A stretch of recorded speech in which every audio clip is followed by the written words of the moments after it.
I'm sure you've been there.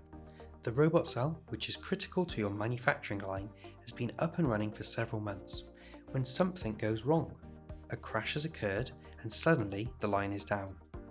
In these cases, every minute counts, but there can be days of incapacity while first local engineers investigate and then third parties are called.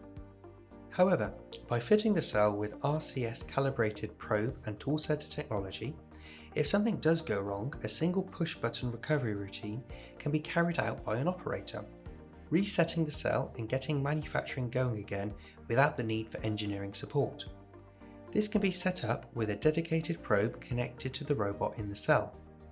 Alternatively, a probe mount can be left on the robot, along with protected datum locations on the fixture.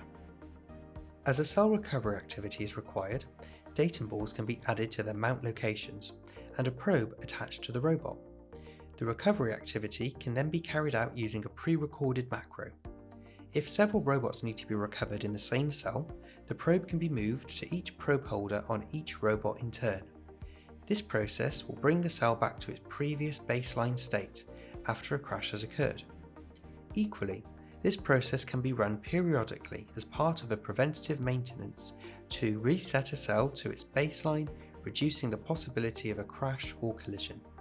This can be especially useful in high-volume cells with machine tending, where downtime must be avoided, even if the application doesn't require the additional accuracy a probe can provide. The peace of mind and speed of recovery that a cost-effective, probe-based solution can offer makes the RCS probing kits essential in any production cell.